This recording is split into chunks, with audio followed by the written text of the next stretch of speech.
hemos invitado al doctor Carlos Caro, un abogado penalista con una trayectoria impecable, que dirige un estudio que actualmente está dentro del ranking considerado uno de los mejores estudios en materia penal, compliance y también en derecho corporativo dentro de nuestro mercado. Doctor Carlos Caro, muchas gracias por haber aceptado la invitación. Muchas gracias por la invitación, Hugo, y a CTV Perú. La pregunta que quería hacerle, porque conocemos de su trayectoria y de la especialidad y conocimiento que usted tiene en estos temas de las TICs, ¿no? de la tecnología, de la inteligencia artificial y de esta ciberdelincuencia que acabo de mencionar. La pregunta que quería hacerle, ¿qué es la ciberdelincuencia? Sí, mira, gracias por la pregunta. Este es un tema que es simple y complejo a la vez, ¿no?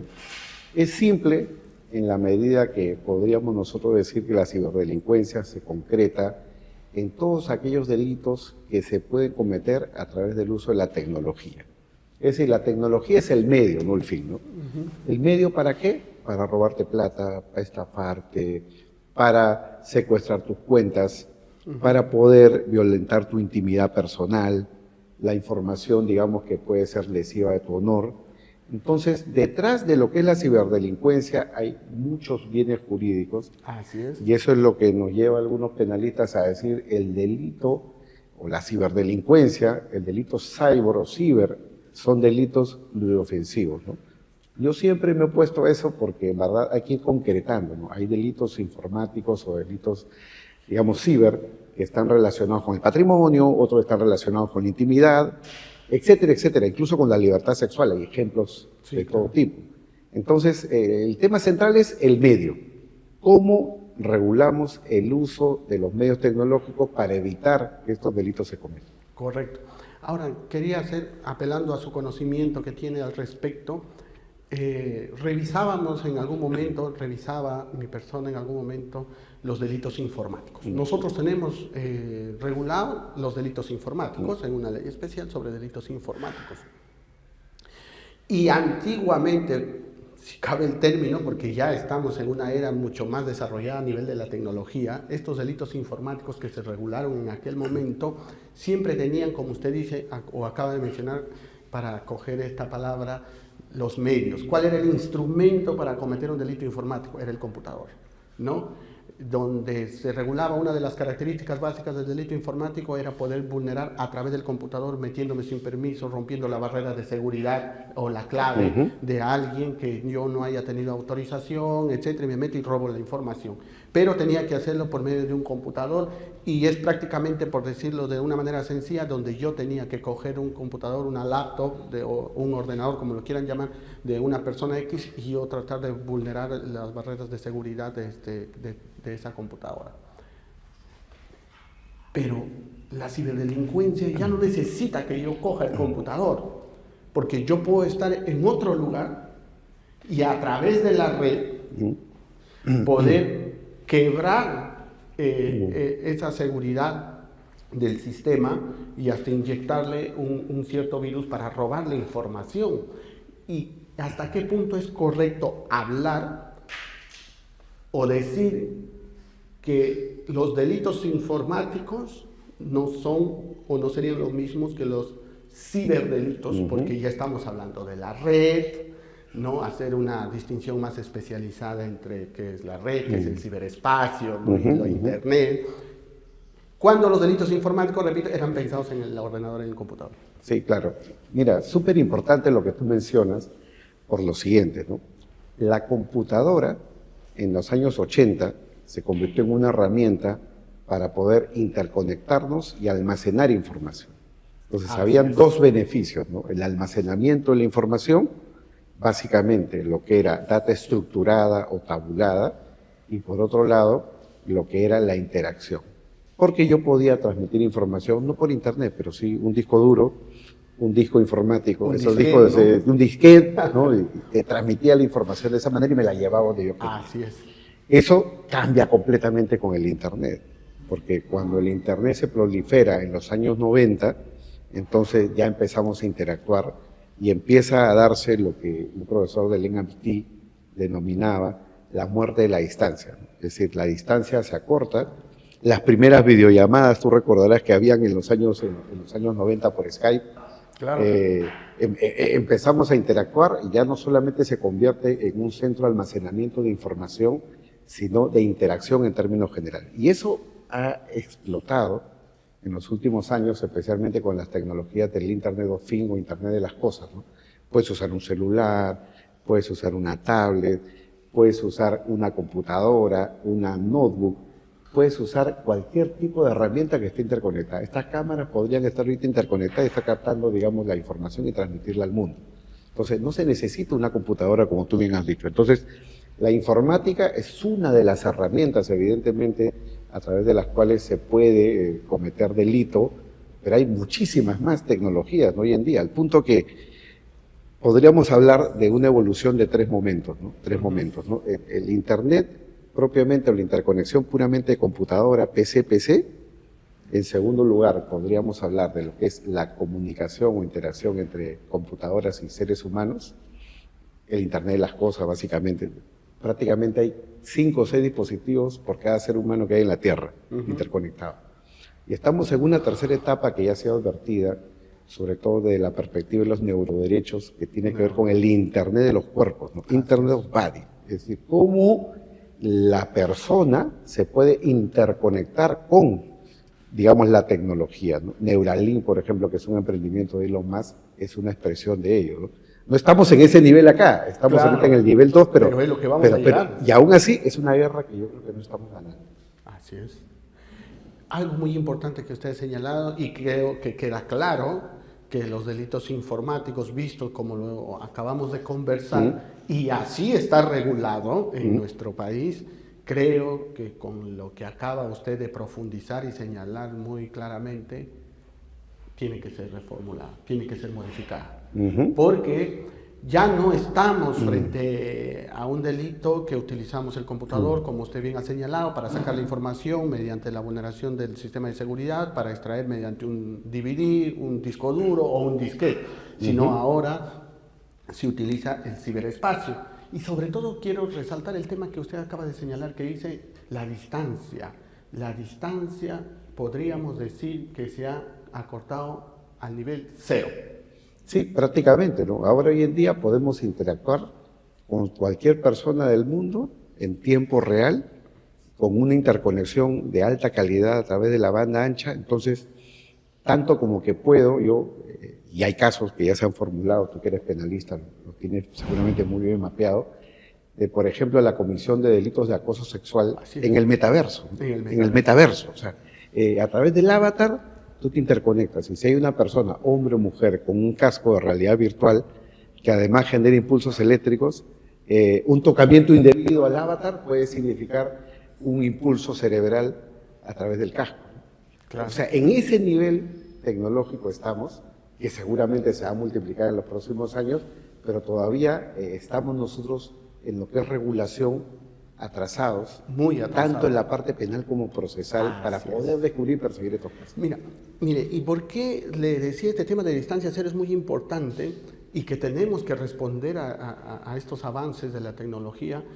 Porque en términos sencillos, para que nos entiendan los que nos están viendo, en términos de comportamiento, los delitos, porque estamos hablando de ciberdelincuencia, de ciberdelitos, para los que nos están viendo, o sea, es una modalidad de delito esto que se hace, y se utilizan las tecnologías, el ciberespacio, el internet, todo para cometer estos delitos. Pero hay que saber que, convencionalmente hablando, los delitos, ¿cómo se cometen? Con un comportamiento, con una acción que un ser humano materializa para ejecutar un acto ilícito, ejemplo, matar, robar, etc. Pongámonos esa idea en un ciberdelito. Ese comportamiento ya no va a existir, por eso decíamos la distancia se acorta a nivel 0. Ejemplo, ya no es necesario que una persona o el ciberdelincuente, porque incluso ahora vamos a conversar un poquito, podemos calificar cibersociedad, ciberdelincuentes, cibernautas, ¿no? Ciberexpectativas sociales, cibercomportamientos, porque ya estamos en un nivel de tecnología tan avanzado. Entonces, retomando el ejemplo y el comentario, Ya no es necesario que un sujeto determinado venga a nuestro territorio nacional a cometer ese ciberdelito. Lo puede hacer de cualquier parte del mundo. Por eso decíamos que la distancia se ha acortado a nivel cero. Entonces, ¿cómo respondemos frente a ese problema? ¿No? Frente a esa nueva característica de comisión de delitos. Repito, ya no se necesita estar aquí.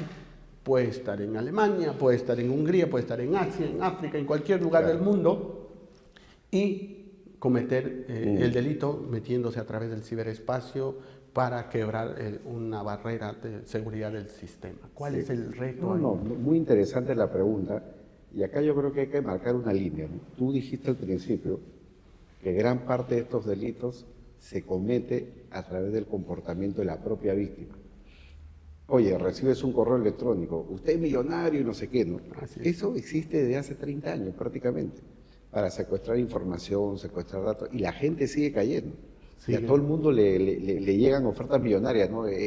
Has heredado de no sé qué, del Banco Mundial, que alguien murió y te han heredado 1 millón. En la pandemia decía, te has ganado un bono de 500 soles en Totus, ingresa tus datos para hacer válido y como te llevaban el delivery, ¿no? Claro, a la casa en la plena pandemia, cuando estábamos todos confinados de manera obligatoria y muchos han caído. Entonces, la víctima que da clic puede recibir un correo que secuestre tu información o que secuestre toda la data de tu disco duro, por ejemplo.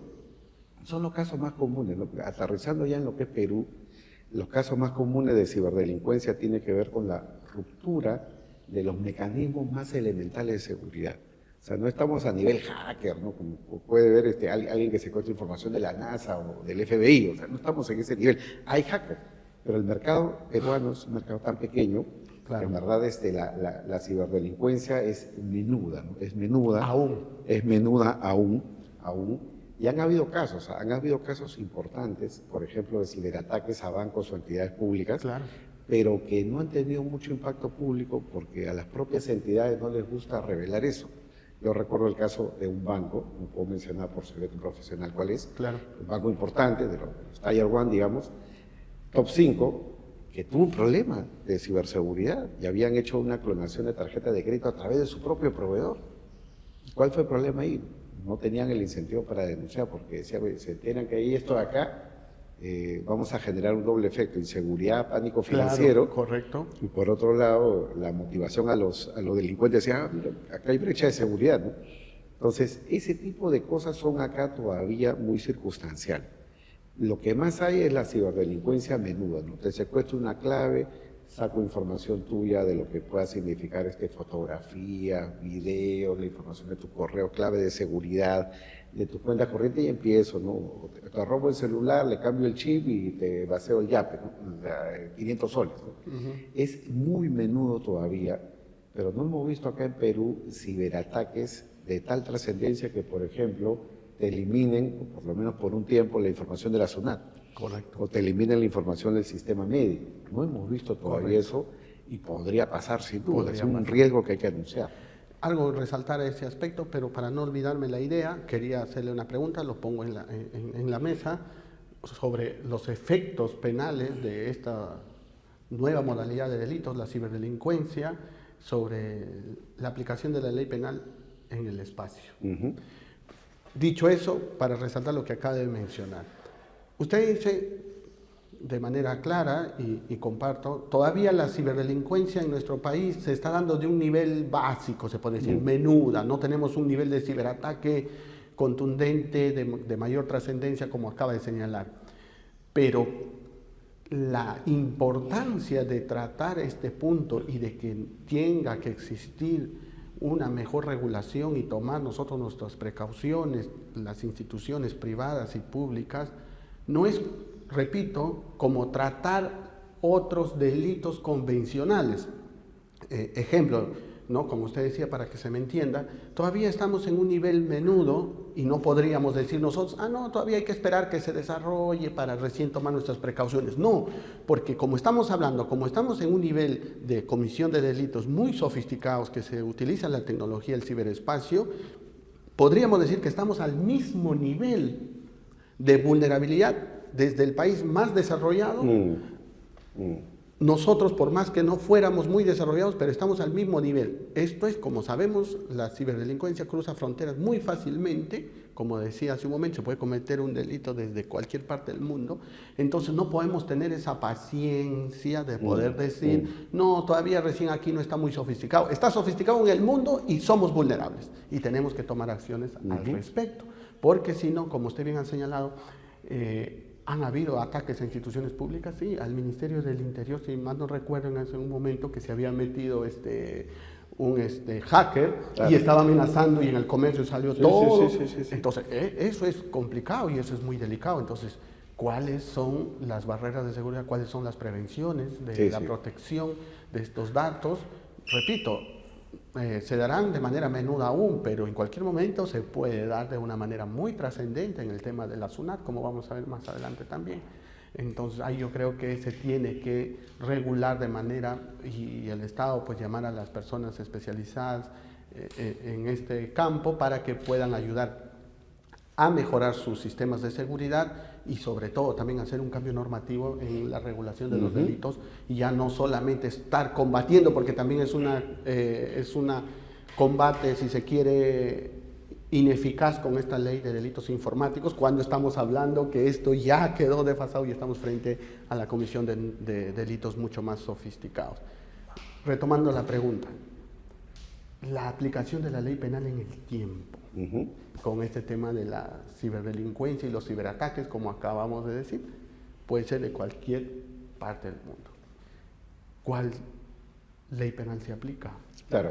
A ver, si estamos hablando de temas que implican ciberataques o ciberdelitos que se pueden cometer a distancia, como sabemos, la regulación peruana, como la de muchos países, se rige por el principio, en términos generales, de ubicuidad, lugar de la acción, lugar del resultado. Entonces, en teoría, si alguien hace un ciberataque contra mí desde la China, yo podría procesar al delincuente en Perú. La pregunta es si tengo la información para procesar al delincuente en Perú. Es un problema, en verdad, procesal. Es un problema de descubrimiento y probatorio. Ese es el problema central. Y acá yo quiero poner el acento en lo siguiente. Usted ha estudiado que más del 90% de los delitos informáticos se puede prevenir con las mínimas seguridades que puede tomar la víctima. Es decir, los grandes ciberataques requieren grandes conocimientos especiales, grandes hackers, personas que tengan esa capacidad de poder vulnerar tu información. El día que te topas con uno de esos, prácticamente no tienes alternativa, te van a robar, te van a afectar, pero generalmente no es así. Generalmente es la propia víctima la que no toma sus seguridades para poder prevenir este tipo de delitos. Pero ya, si el incidente se da, es lo que tú has mencionado, en verdad la inversión de recursos es ingente, porque si yo tengo que descubrir de dónde viene el ciberataque, quién es el autor, para eso van a pasar días, semanas o meses, y el ciberdelincuente puede estar en otro lado. Es más, puede haber usado un VPN y aparentar estar en Rusia cuando en verdad lo tenías en Huacho. Eso es Entonces, muy importante. Hay tantas formas de encubrir y hacer difícil la persecución, que la razón por la cual la mayoría de gobiernos viene trabajando en lo que es ciberseguridad es a través de dos mecanismos. El tema de lo que es la prevención, y eso es trabajar básicamente con las empresas, las entidades públicas y privadas, y armar toda una red, digamos, para compartir información. Porque cuando hay un ataque, puede haber un ataque que, así como la pandemia, se puede multiplicar en varias entidades privadas o públicas, todo lo que es prevención. Y en segundo lugar, todo lo que es el proceso de tratamiento de incidentes, para que haya colaboración en términos reales. Pero ojo, mira, esto es súper importante porque este es un mecanismo colaborativo que no necesariamente pasa por los tribunales. Es un tema de ingenieros, comparten información. Es como que, oye, están lavando plata acá, vamos a paralizar acá y congelar, igual acá. Hay un ciberataque importante, vamos a actuar acá. Pero es difícil llegar a eso porque eso es para los casos solamente más grandes. Claro. Entonces, hay algo muy importante, lo que usted acaba de señalar, y es en el tema probatorio. El ciberdelincuente, el hacker, como dice, puede simular, y de alguna manera, ahí hay un tema de autoría para identificar al autor, puede simular estar en Rusia, pero como bien señala usted, está en Huacho. Eso es otro problema que nosotros tenemos para afrontar en la identificación del sujeto activo. Porque está en Rusia, aparenta estar en Rusia, pero bien en realidad está en Huacho. Entonces ahí tenemos otro reto, el tema probatorio. ¿El Perú está preparado para poder identificar a ese nivel al verdadero responsable, al autor de un ciberataque de esta característica que dice simular estar en Rusia, tomando su ejemplo, cuando en realidad está aquí cerca en Huacho? Mira, en teoría sí, porque no se requiere, digamos, grandes herramientas para poder descubrir eso. Lo que se requiere es inversión de recursos públicos para eso. Entonces, todos sabemos, los penalistas, que hay una unidad especializada de delitos informáticos, ¿no? La famosa Divindad, que le presta servicio, digamos, a la comunidad, descubre algunos casos y los persigue. Pero a mí me parece de que todavía su actuación necesita ser potenciada. Así es. Y eso implica trabajar con ingenieros, no con policías, sino trabajar con ingenieros que tienen que trabajar ahí prácticamente las 24 horas del día, porque en verdad la flagrancia es la única posibilidad prácticamente de descubrir un delito. Cuando desaparece la flagrancia, viejo, es como el agua bajo el puente. Corre, corre, corre y ya prácticamente es indetectable. Correcto.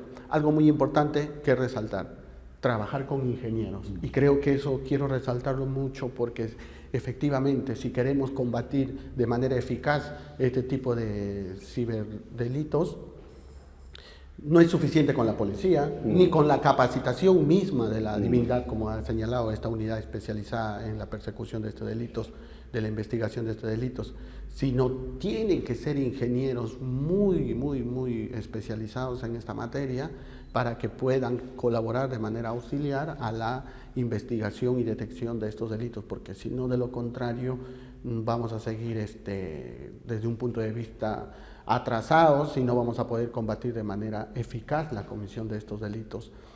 Pero sobre todo también usted resaltó, compartiendo con el criterio que había mencionado, una de las maneras más eficaz de combatir este delito es educando al usuario, al cibernauta, porque principalmente el gran porcentaje de la comisión de estos ciberdelitos, ¿no?, y del quebrar las barreras de seguridad es por uno mismo, ¿no?, por mensajes inofensivos que pueden llegar y uno pues sigue cayendo, como ha dicho usted. Entonces aquí creo que una de las políticas que puede adoptar el Estado es educando en temas de prevención al usuario, al cibernauta, a las instituciones privadas, públicas, para poder de alguna manera contener esto de mejor manera, ¿no?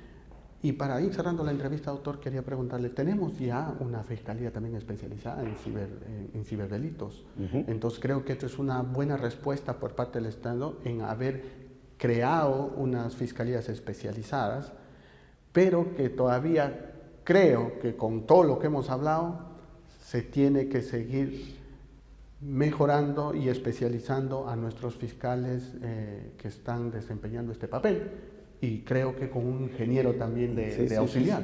Y el trabajo, o el reto, es trabajar bajo la flagrancia, porque los fiscales tienen, todo un marco regulatorio, pero ese marco regulatorio está pensado, me refiero a la regulación procesal, para delitos que se pueden investigar a lo largo del tiempo, delitos que dejan huella. El lavado de activos, secreto bancario, secreto tributario, la pericia. Acá tiene que haber... Acá no es así. Acá no tienes herramientas o canales visibles a los cuales tú puedas, solicitar información o que permitan descubrir algo.